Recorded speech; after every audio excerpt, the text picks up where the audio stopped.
Le FC Sochaux, en grande difficulté économique, ne retrouvera donc pas la Ligue 2 et se dirige donc vers un dépôt de bilan. Le club risque même le dépôt de bilan. Sochaux risque le dépôt de bilan. 8 défaites consécutives plus tard, ses belles ambitions se sont évanouies. Le début de la fin pour ce club historique qui pourrait même mettre la clé sous la porte. On va tout donner, je vous promets. Le club ne mourra pas.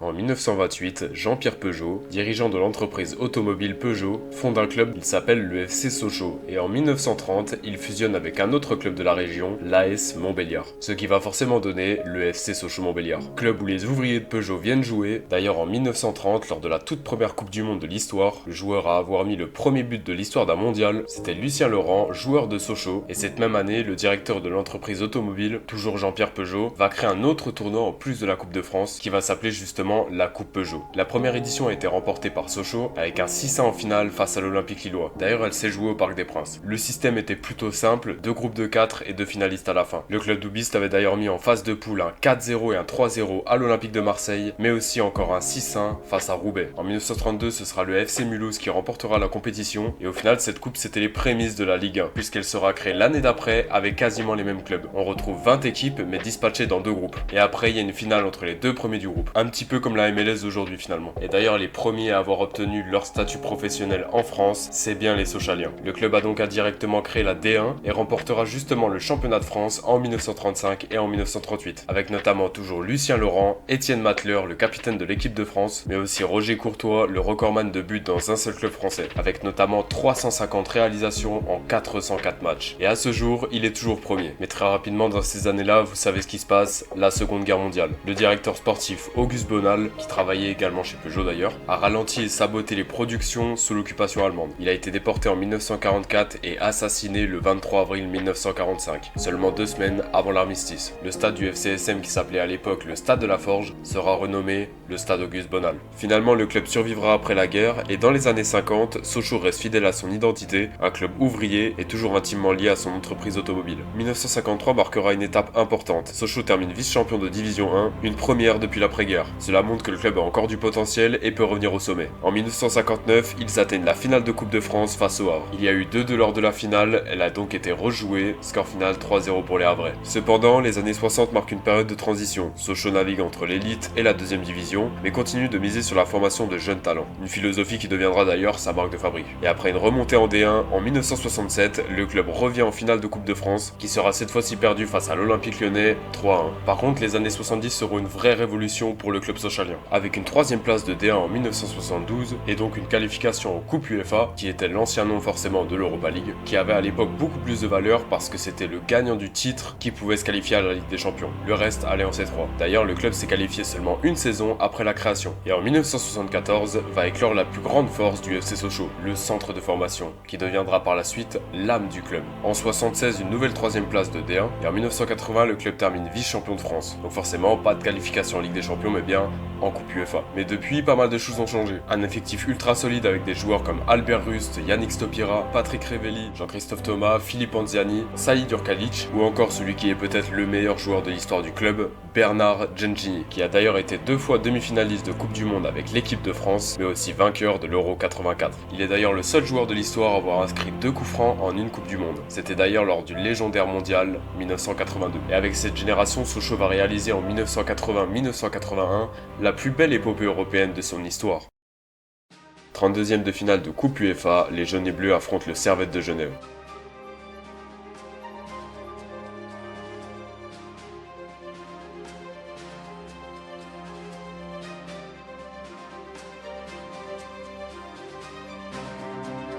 Score final 2-0, place au match retour.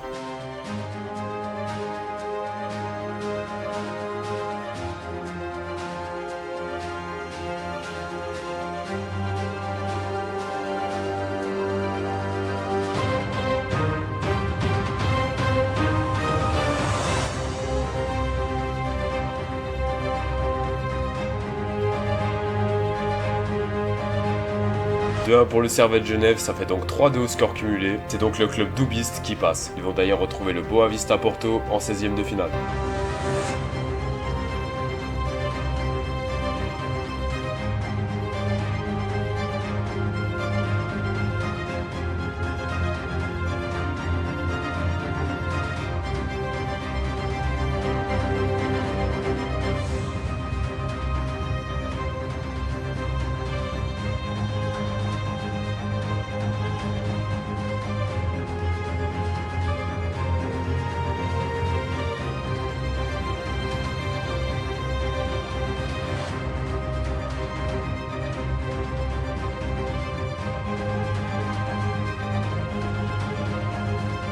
De partout, tout reste à jouer au retour.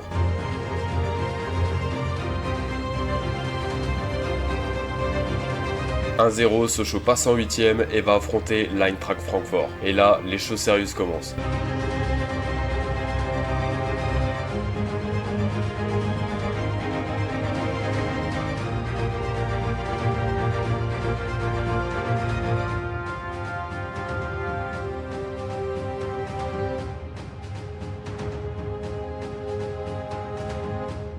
4-0, les coéquipiers de Bunkuncha font tomber le FCSM, mais le match n'est pas terminé.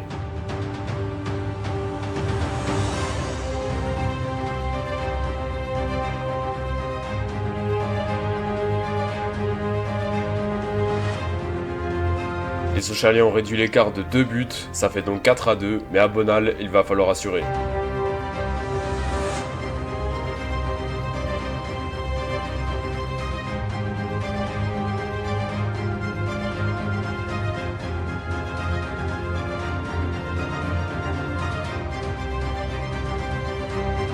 Grâce à un doublé de Patrick Révelli, Sochaux mène 2-0 et va même aller en quart grâce au but à l'extérieur. Quelle remontada, passer de 4-0 à 5-4 au score cumulé, c'est juste historique. Les Lyonceaux affrontent désormais le Grasshopper Zurich en quart de finale. Et après un 0-0 frustrant à l'aller, il est temps de changer la donne au match retour. 1-0 pour les Suisses, ça commence mal. Mais derrière, égalisation de Djurkalic. Et là, un coup de génie de Bernard Gengini.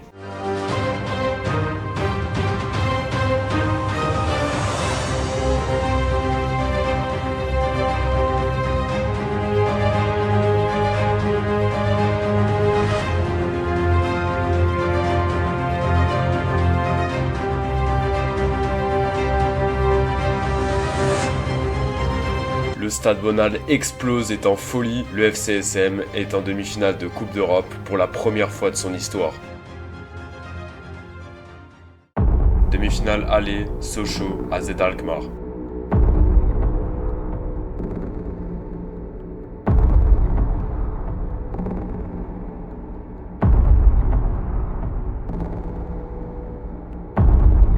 Pour ce match aller, ça fait donc 1 partout, place au match retour qui se déroulera aux Pays-Bas.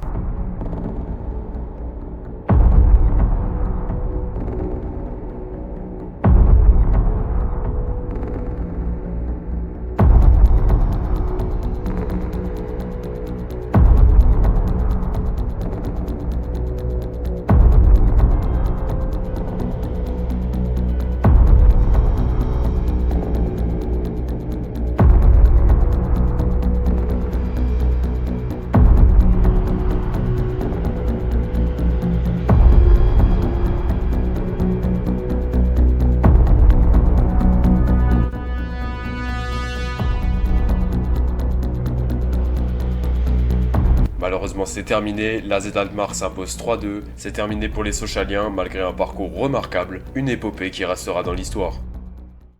Les années qui vont suivre seront plutôt bonnes, avec notamment une 3ème place de D1 en 1982. Ils remporteront également la Coupe Gambardella en 83. Malheureusement, pas mal de joueurs vont quitter le club et Sochaux va stagner entre la 7ème et la 10ème place. Mais en 1987, le FCSM redescend en D2, mais pas de panique, ils remonteront l'année d'après et même en atteignant la finale de Coupe de France.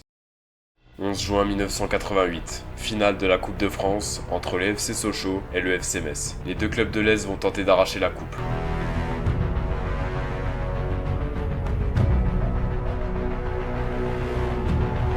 Et Paille est volé et but. quel but! Oh, extraordinaire! Fabuleux but de Stéphane Paille sur cette volée.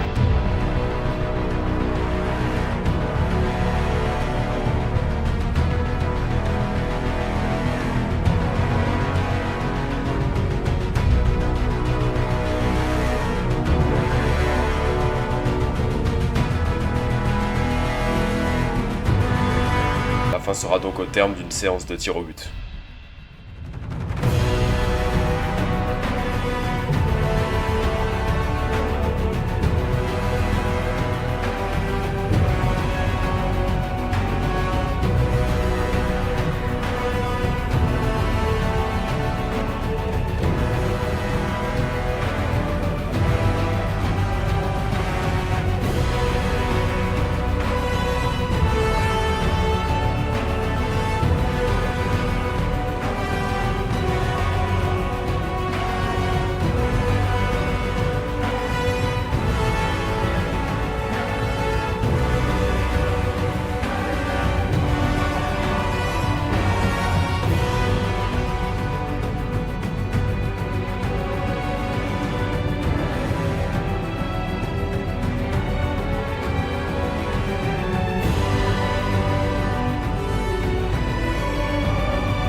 Les Messins sont champions et Michael Madar est inconsolable. Encore une finale perdue pour le club doubiste, la 3e consécutive. On commence à croire que le club est maudit. Mais n'oublions pas que l'équipe était en Ligue 2 cette saison-là. Ça relève un énorme exploit collectif. Pour la première saison en Ligue 1, les jaunes et bleus vont terminer 4e du championnat et vont donc accéder à la prochaine édition de la Coupe UEFA. Une très belle génération emmenée par des Stéphane Paille, Franck Sylvestre, Gilles Rousset, Thierry Loret, Franck Sauzet ou encore Bas Darevic. Et lors de la pré-saison, ils ont été invités par le FC Barcelone pour disputer le trophée Johan Gamper et est devenu le premier club français à y participer. Lors de la saison 1989-1990, notamment en C3, ils vont sortir en 32e de finale le club luxembourgeois, l'ASH, 7-0 à l'aller, 5-0 au retour, et en 16e de finale, elle lui retrouve un adversaire très costaud, la Fiorentina qui compte dans ses rangs le 8e au Ballon d'Or, l'Italien de 22 ans qui est en train d'affoler tous les compteurs, Roberto Baggio. Il y a bien eu 0-0 à l'aller, donc maintenant tout reste à jouer au Stade Bonal.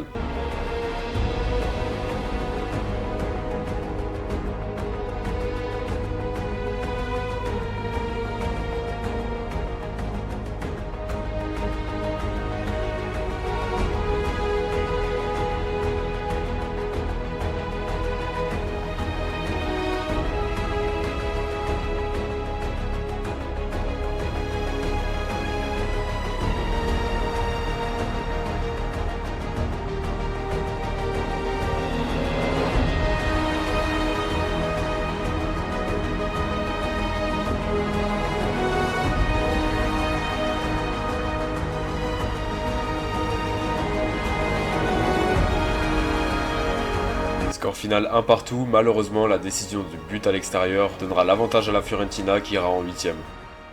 À la fin de cette saison, le club terminera 4e de Ligue 1, mais finalement, les années qui vont suivre seront moins glorieuses. Ils vont se battre pour le maintien, mais vont descendre en 1995. Un retour en D2 qui ne sera pas facile, une remontée en 1998, mais une redescente l'année d'après. En 99, le club est en Ligue 2, mais va avoir une renaissance, une révolution totale qui changera totalement l'histoire du club. Ils ne seront plus des lionceaux, ils deviennent des lions. Lors de cette année 1999, l'arrivée de Jean-Claude Plessis, le nouveau président du club, l'ouverture du château à Seloncourt, qui conforte encore plus le centre de formation, Jean Fernandez est nommé au poste d'entraîneur et Philippe Andiani entraîneur de la réserve. Bernard Gengini, qui était revenu en 1995 dans la formation, est nommé directeur sportif. Une nouvelle génération de joueurs débarque, Michael Elisabé, Pierre-Alain Fro, Sylvain Monsoro, Kamel Meriem, Benoît Pedretti, Omar Daf et j'en passe. Et en 2000, le nouveau stade Auguste Bonal est inauguré. Un an plus tôt, un nouvel attendant arrive et ça tombe bien puisqu'il va nous donner son témoignage. Merci à lui d'avoir accepté l'invitation. Quand je suis arrivé en septembre 99, le stade n'était pas tout à fait terminé. Voilà, ça a amené une nouvelle dynamique à ce club afin de le professionnaliser pour le porter au plus haut niveau. Et en 2001, le club remonte en D1 avec notamment le titre. Et là, c'est le début d'une grande aventure. Un melting pot d'anciens joueurs et de nouveaux joueurs formés au club. Pierre-Alain Fro démarrait,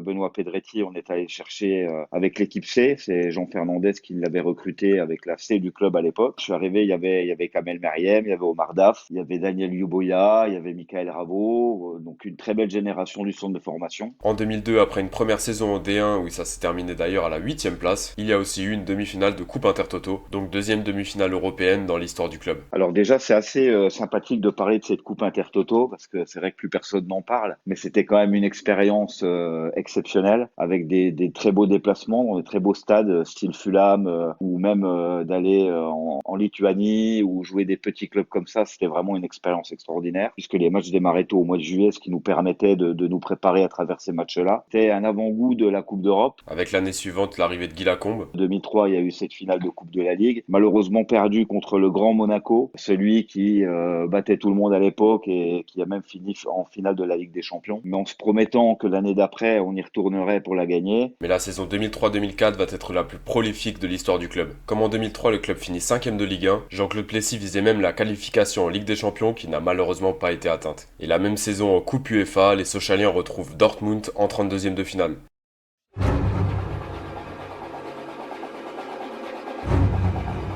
Le Tunisien vainqueur de la CAN, Franchilo dos Santos, ouvre le score.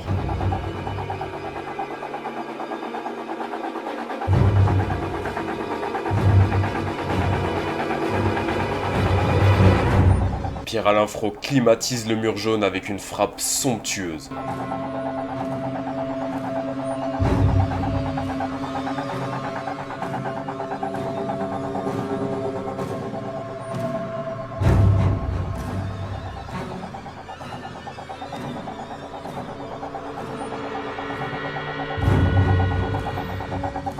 Teddy Richert, habituellement très solide, passe complètement à côté sur les 2 buts et le BVB recolle au score. On en restera là à l'Iduna Park. Maintenant, le destin se trouve à Bonal.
Sochaux vient de battre Dortmund 4-0, c'est juste historique. C'était vraiment une énorme équipe, quoi. Je veux dire, il y avait des noms, des grands noms du football, allemands, européens. On s'est lâché. Toutes les planètes étaient alignées ce soir-là. Tout ce qu'on pouvait faire, on le faisait bien. C'est des matchs inoubliables, ça passe tellement vite. Et en 16e de finale, le FCSM va affronter l'Inter, armé avec de très grands joueurs comme Alvaro Recoba, Christian Vieri, Javier Zanetti ou encore Francesco Toldo.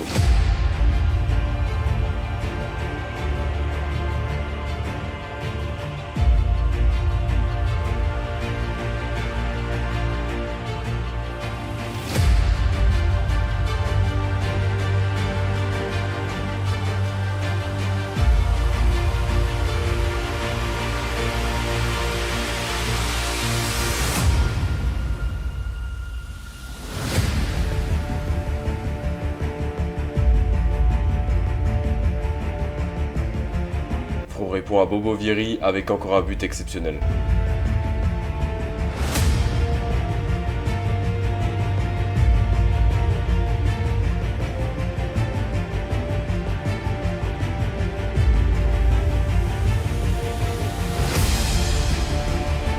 Doublé pour Paf, il était vraiment sur une autre planète cette saison-là.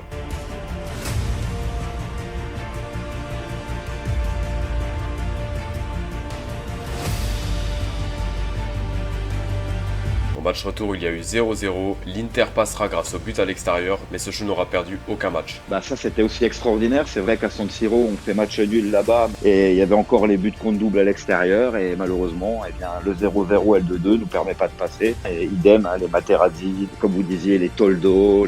Donc voilà, la boîte à souvenirs s'est remplie. Pareil, avec le recul, on se dit quand même de jouer à San Siro. Même s'il n'était pas rempli, c'était vraiment que du bonheur. Sochaux veut terminer sa saison en beauté et est en finale de Coupe de la Ligue après avoir éliminé Valence, Marseille, Lens et Saint-Etienne et se retrouve maintenant face à Nantes. Victoire au terme d'une séance de tir au but mémorable avec un Richard exceptionnel. Le score était de 1 partout et c'était Montsoreau qui avait libéré les Sochaliens pour l'égalisation. Et ça a été une victoire pour tout un peuple. C'est fait, Sochaux remporte la Coupe de la Ligue.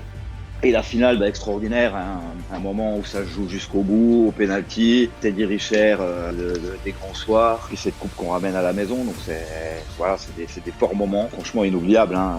Le fait rien que de rentrer à l'échauffement et de voir tout ce public sochalien, c'était extraordinaire. Et comme vous l'avez dit, Jean-Claude Plessis, qui l'avait prédit, qui avait dit lors de la finale perdue face à Monaco, l'année prochaine on y retourne et on va la chercher. Ouais, c'est incroyable, alors je sais pas si s'est dit tiens, je vais leur dire ça pour les consoler un petit peu et puis se dire, mais en tous les cas le pari était gagnant. Et juste en passant devant le Stade de France dans le bus, qui nous regarde tous, qui prend le micro même et qui dit vous voyez là, arrêtez de faire la gueule les gars, l'année prochaine on revient, on la gagne. Lors de la saison suivante, le club perdra pas mal de joueurs, mais la formation sochalienne va faire éclore un phénomène de la génération 87, Jérémy Ménez.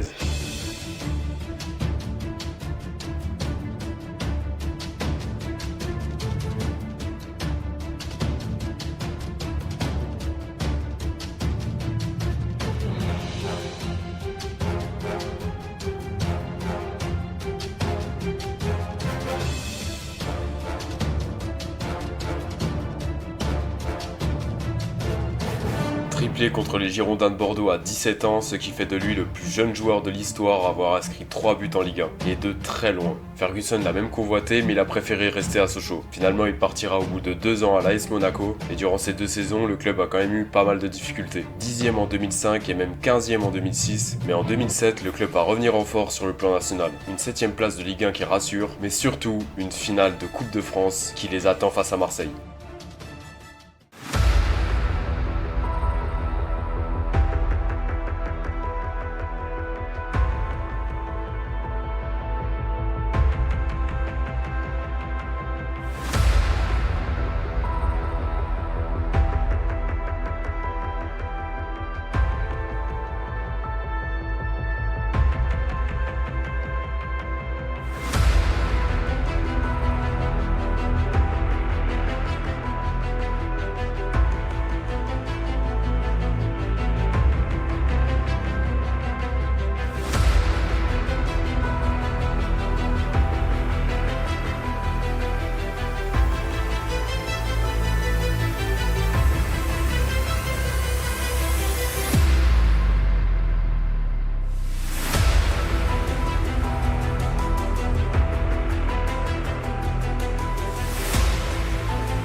Le FC Sochaux écrit une nouvelle page de son histoire, mais met aussi fin à la malédiction. En 2008, Jean-Claude Plessis quitte le club et il faudra attendre jusqu'à 2011 pour les voir revenir à un très haut niveau. Avec une nouvelle génération de joueurs comme Marvin Martin, Riyad Boudbouz, Mathieu Pébernes, Cédric Bakambu ou encore Sloan Priva, on retiendra surtout le duo des deux premiers. Le club terminera à la 5e place de Ligue 1, mais aussi mettra un 4-0 aux Girondins de Bordeaux. Les années suivantes seront moins glorieuses. Le club commencera à descendre de place au niveau du classement, et lors de la saison 2013-2014, le club perd tous ses moyens. Un début de saison catastrophique. Hervé Renard arrive en milieu de saison, il arrive à consolider certains résultats, mais il reste le dernier match du maintien face à Évian-Thonon-Gaillard dans un stade Bonal plein à craquer. Défaite cruelle 3-0.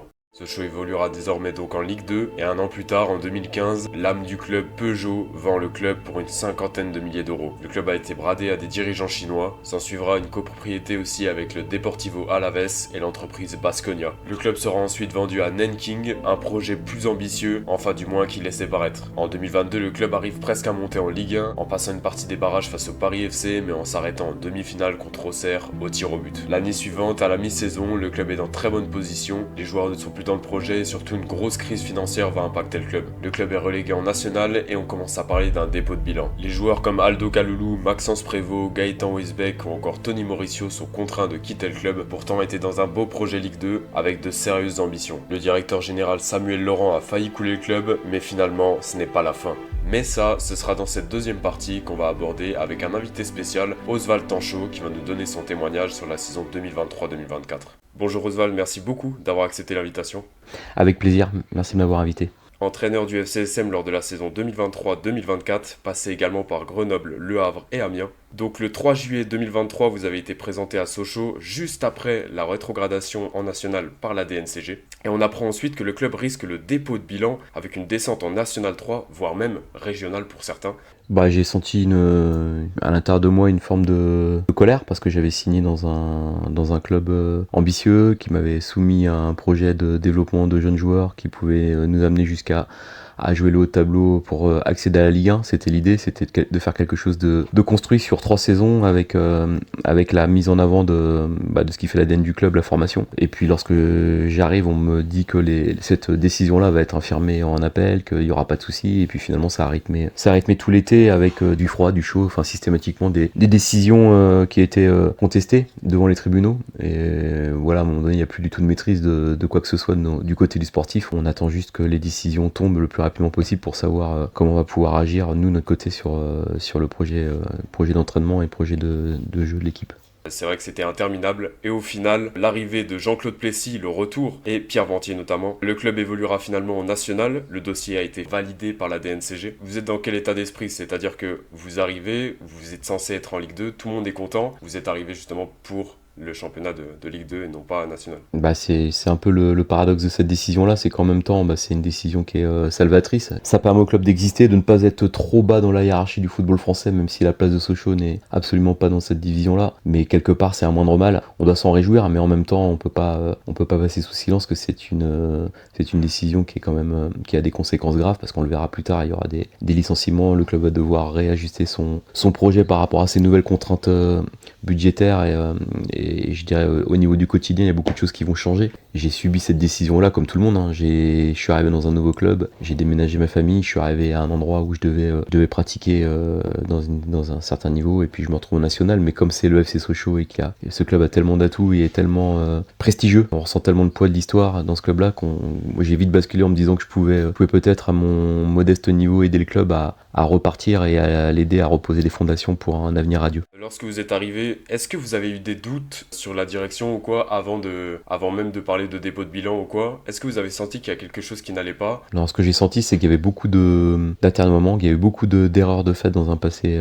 récent, dans la gestion, dans les moyens mis en œuvre qui étaient complètement disproportionnés par rapport au niveau. Il y avait beaucoup trop de dépenses inutiles, il y avait beaucoup trop de gens qui étaient là et qui étaient pour moi des gens qui n'œuvraient pas dans l'intérêt du club. Mais comme ils m'avaient présenté un projet plus modeste, on va dire plus rationnel, je me suis dit qu'ils avaient eux aussi de leur côté pris la mesure des choses à améliorer. Donc je me disais que les choses allaient rentrer dans l'ordre et qu'on allait retrouver ce qui fait la force du club, à savoir un projet avec du travail, avec de l'humilité, avec de la formation, avec un jeu offensif, un lien fort avec le public, la région. Voilà tout ce qui fait pour moi les ingrédients de ce club. Et au final, justement, vous avez accepté de rester au club même après la rétrogradation. Quelle était du coup l'image que vous aviez du club avant d'arriver? Je pense que j'avais sans doute minoré le poids du club dans la région. Et j'ai même envie de dire le poids du club dans le paysage du football français. C'était quelque chose que j'avais sans doute pas mesuré. C'est un club qui est tellement chargé d'histoire, qui a tellement écrit des grands moments dans le football français, qui a fourni tellement de bons joueurs qu'on sent dès qu'on arrive que on n'est pas dans un endroit lambda en Ligue 2 et encore moins quand on est en national.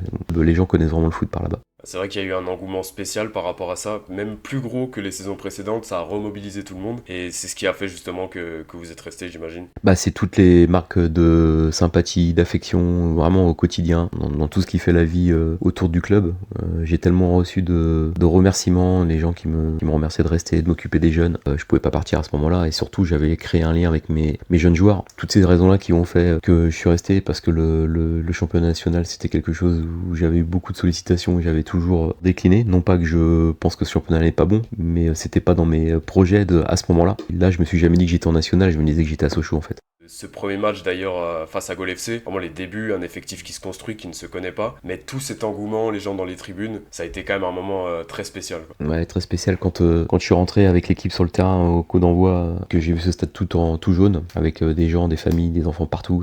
J'ai vraiment été pris par l'émotion, parce que je me suis dit que tout ce qu'on avait fait dans la difficulté, ça a été compliqué de maintenir le cap avec les jeunes joueurs, de leur donner de la motivation chaque jour. Je me disais que c'était la récompense, ils allaient pouvoir jouer dans ce stade avec des gens qui les soutiennent, et on a même fait quelque chose qui est incroyable, c'est qu'après avoir perdu 3-0, on a fait un tour d'honneur. C'était fou. De toute façon, chaque match à Bonal pour moi a été un moment particulier et une fête. Un effectif construit presque à la dernière minute, ça a créé une alchimie, que ce soit sur et en dehors des terrains. La force du club, c'est d'avoir en serrant toujours des joueurs de qualité dans les équipes de jeunes, donc ça nous a permis déjà d'avoir un effectif d'entraînement très très jeune, et ça nous a permis d'avoir de la qualité à l'entraînement, d'avoir d'émulation, le fait d'avoir envie de les lancer, de les développer, et c'était ce que les gens attendaient, bien entouré par des joueurs un peu plus matures, qui étaient eux aussi ou hors de forme ou en échec, mais on a réussi à créer quelque chose de fort, une famille sportive avec beaucoup d'exigences, beaucoup d'intensité, et un jeu porté vers l'avant, et je crois que les gens ont tout de suite senti que les joueurs ne trichaient pas, et on a déclenché de l'affection autour de l'équipe.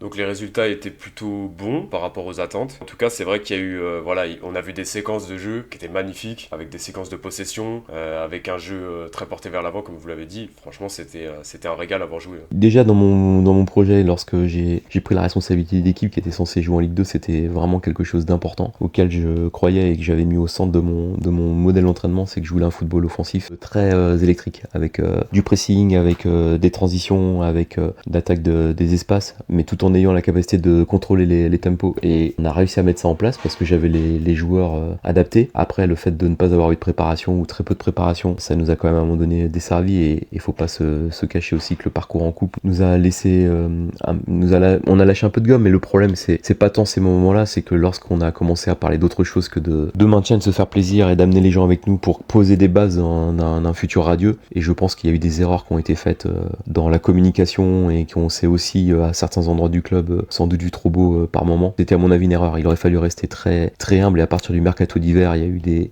fallait rien toucher en fait, il fallait laisser les choses telles qu'elles étaient pour que les jeunes continuent de jouer avec de la fraîcheur, de la spontanéité, sans se prendre la tête. Donc on va parler de ce magnifique parcours en Coupe de France. Alors certes, il n'a pas été bénéfique pour le reste de la saison, mais ça a été quand même de grosses émotions. Ce sont des matchs où les gens viennent pour partager quelque chose de fort avec leur équipe, et dans cette période-là, on était vraiment dans une alchimie avec notre public, notre environnement. On avait une fraîcheur, une spontanéité qui était vraiment intéressante. Les joueurs donnaient tout, le public leur rendait bien, et on peut pas, quand on est le FCSM, galvauder l'histoire du club. Le club s'est construit sur des victoires en coupe, et pour moi, il est impensable de ne pas jouer tous les matchs à fond. Et respecter l'histoire du club, c'est s'engager à fond dans ces matchs-là, de tout faire pour les gagner, et de donner à notre public ce qu'il nous transmet. On a réussi à faire ça, alors même si ça s'est fini, je dirais, les armes à la main contre Rennes, mais contre un Rennes qui était dans un jour où tout lui a réussi, on a fait honneur au maillot, au public, à l'histoire du club, et dans cette année de reconstruction, et je pense que les gens qui étaient au stade se rappellent vraiment de ces matchs-là, parce qu'il y avait une communion qui était assez folle. Donc c'est vrai que c'était un parcours spectaculaire, et puis vous avez sorti 2 Ligue 1, Lorient et Reims. C'était un moment très très fort, surtout que ça s'est fait à chaque fois dans les derniers instants. Après il y a eu forcément la défaite face à Rennes. Cette défaite avait quand même du mérite, puisque le parcours était honorable. Malheureusement, la suite n'a pas suivi. Disons que les conséquences de ce parcours en coupe, c'est vraiment d'avoir eu un environnement autour de l'équipe qui s'est sans doute grisé aussi un petit peu. Moi, j'étais vraiment en train d'essayer de toujours maintenir le cap de l'humilité, le cap du travail, de la patience, parce que je savais d'où on venait, on n'avait pas fait de prépa, et surtout, on a oublié qu'il y avait des joueurs à l'époque qui avaient quasiment pas joué en N3, qui faisaient leur première saison en équipe première, et pas en équipe première n'importe où à Sochaux. Cette belle alchimie a continué, mais c'était beaucoup moins... on a commencé à parler de monter en Ligue 2, alors on oubliait d'où on venait, alors que l'idée c'était vraiment de construire des des bases pour avoir une équipe performante la saison d'après, et que tout ce qu'on pouvait faire de bien cette année, ça allait nous servir pour la suite. Il y a eu le dossier Accra qui a pas prolongé, qui a mis un peu de difficulté. Il y a eu la gestion du mercato d'hiver, il y a eu ces déclarations un peu intempestives sur on joue la montée, alors qu'on joue pas du tout la montée, qu'on était on l'a vu, les équipes qui montent se construisent sur 2-3 ans, mais on en retient que du positif parce que finalement les gens, il y a même des gens qui m'ont dit que c'était leur plus belle soirée à Bonal, les soirées contre Reims, qui venaient de battre Monaco, qui était 5e ou 6e de Ligue 1, le FC Lorient qui était malgré tout une équipe de Ligue 1 avec beaucoup de joueurs reconnus, mais surtout c'est la qualité des matchs qu'on faisait qui c'était des victoires où il y avait une vraie volonté de jouer et une vraie volonté de se confronter. Donc voilà, ça, pour moi ça reste très positif malgré tout. On était en national un peu plus éloigné, et d'un coup on arrive à revenir comme ça près des grands, j'ai envie de dire. On affrontait Rennes justement, qui juste après affrontait l'AC Milan. Exactement. Quelques jours après, ils allaient à San Siro. J'avais parlé avec Julien Stéphan après le match et ils nous avaient pris très au sérieux, et c'est aussi pour ça qu'ils nous en avaient mis ici, c'est qu'ils avaient vraiment préparé le match. Mais en plus, ce jour-là, on était un peu moins bien, tout leur réussissait. Enfin, il y avait beaucoup d'éléments et sincèrement, quand j'avais préparé le match dans mon esprit, je me disais ouais, celui-ci, ça va peut-être être compliqué. En plus, on était dans un enchaînement de matchs. On avait le Red Star, on avait des matchs difficiles en championnat en plus. Ma victoire sur ces matchs-là, c'est de voir tous les enfants avec leurs parents, leurs grands-parents, parce que Bonal, c'est un stade familial avec des familles qui se déplacent ensemble, qui ont une culture du foot qui est quand même folle, parce qu'ils ont tellement vu de bons matchs et ils ont tellement vu de bons joueurs que ça a développé une culture du football dans ce stade qui est incroyable, et surtout ils aiment les équipes qui ne trichent pas et qui jouent vers l'avant. Je pense qu'avec nos moyens et nos manques, mais on a toujours essayé de donner ça au public. Et justement, quand Malcolm Viltar a converti son penalty justement qui donnait le score de 5-1, le stade a quand même explosé et a célébré comme si c'était le but de la victoire. C'est vrai, c'est un souvenir incroyable. De toute façon, cette équipe-là, à ce moment-là, je crois que le public pouvait tout leur pardonner ou tout leur donner.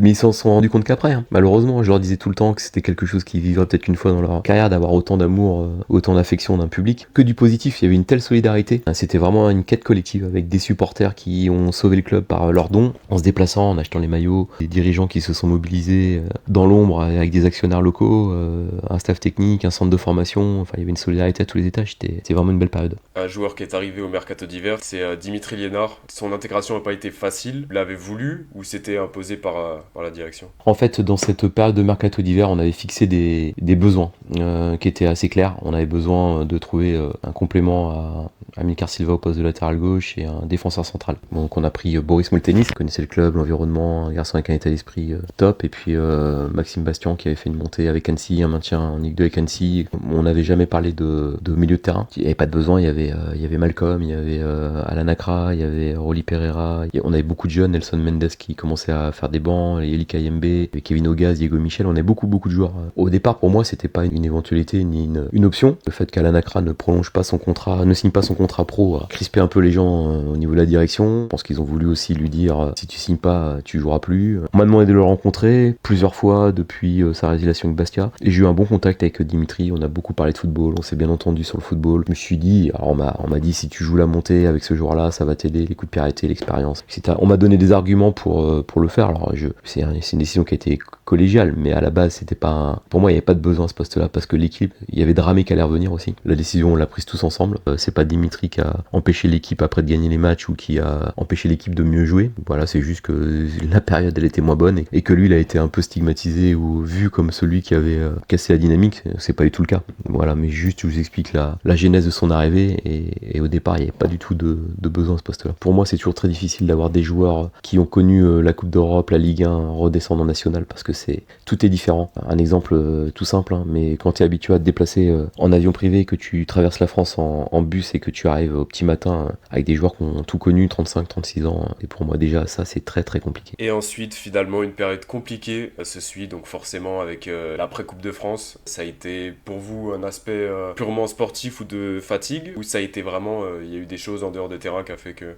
Non, c'est un tout. Pour moi, c'est un tout. C'est, comme je disais, la communication qui, pour moi, je l'avais dit à Monsieur Plessis, il a commencé à parler de Ligue 2. On a commencé à s'enflammer un peu à droite, à gauche. J'entendais, ça m'énervait parce que c'était pas ce qu'on s'était dit. Et quand Dimitri Liénard est arrivé en conférence de presse, on a posé la question si on prend Liénard, c'est pour jouer la montée. Il a dit évidemment, on joue la montée. Enfin voilà, il y a plein de petites choses comme ça. Les joueurs, du coup, moi, je faisais un peu le père fouettard. J'essayais de les ramener. Il y a eu moins de travail aussi chez certains joueurs qui ont, pour certains, vécu la première fois la complexité d'être sollicité et en même temps d'être dans un club. Non pas qu'ils n'ont pas respecté le maillot ou le club, mais bon voilà, il y a des discussions, il y a des calls avec les agents, avec les clubs. Il y a les environnements qui leur disent qu'ils sont les meilleurs. On bat des Ligue 1. Voilà, il y a un travail qui doit être fait de l'ensemble du club, de remettre les pieds sur terre à tout le monde. Et j'avais l'impression parfois que, quand moi je disais qu'il fallait rester humble, j'étais un peu le seul. Et on m'a même dit, tu nous emmerdes. Gentiment, hein, pas méchamment, mais bon. Mais je le savais, je voyais les joueurs, je savais les lacunes, et je savais qu'on allait vivre aussi quelques moments difficiles. Mais pour moi, l'égalisation dans le temps additionnel contre le Red Star a fait plus de mal que l'élimination en Coupe de France. Parce que ce match-là, si on le gagne, comme on doit le gagner, on recolle. Et là, on bascule vraiment sur autre chose. Et derrière, on a très vite senti qu'il y a un peu moins de solidarité à tous les étages et que c'était un peu plus compliqué et que les joueurs aussi basculaient sur l'année d'après, etc., etc. Voilà, on a réussi à remettre un petit coup de boost au bon moment. On a battu Nancy chez nous en faisant un très très bon match. On a battu New York qui jouait la montée en faisant un très très bon match. On a refait des très bons matchs à la fin. Voilà, au milieu, il y a eu trop de matchs moyens. Et finalement, le club terminera 8ème de national. Un résultat quand même plutôt favorable par rapport aux attentes.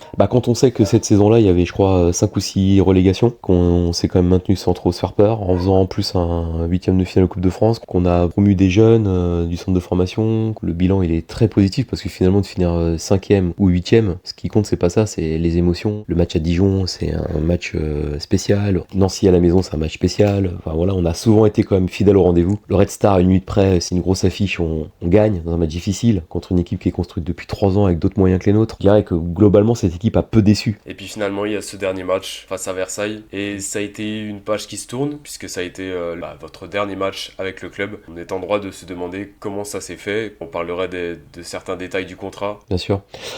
Oui, c'est vrai que quand ce match se joue, je sais que c'est une possibilité, que ce soit le dernier pour moi sur le banc, donc je le sais, mais j'ai encore bon espoir qu'on trouve une solution. Il y avait un décalage entre les mots FCSM 2028, c'était le projet. Ce qu'on m'avait dit tout au long de l'année, on souhaite que tu sois le coach du renouveau, que tu construises, tu as un savoir-faire avec les jeunes, tu t'entends bien avec la formation. Voilà, je sais que mes valeurs collent à celles du club et aussi au modèle que le club veut retrouver. Donc je vois pas les raisons qui font qu'on va pas trouver une solution. Je suis sollicité depuis le mois de mars, février-mars, par des clubs de Ligue 2.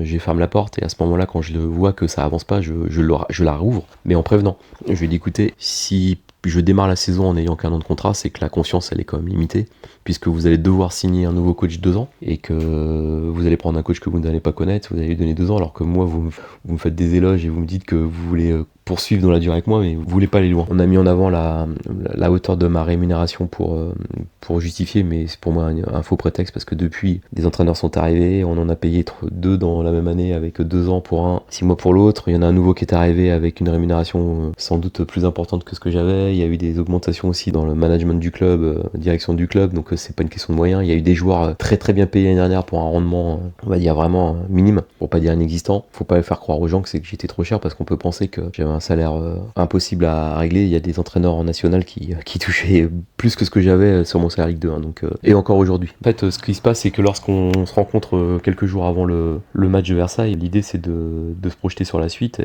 et d'évoquer mon cas sur la durée. Voilà, il n'y a pas eu cette volonté de dire ok, la rémunération elle est peut-être haute aujourd'hui, on la baisse, en contrepartie on allonge la durée du contrat. Voilà, d'ailleurs depuis vous avez bien vu que tous les entraîneurs qui sont souhaités dans leur club n'auraient jamais avec un an de contrat. Ça fait partie des choses dans le football que tout le monde sait.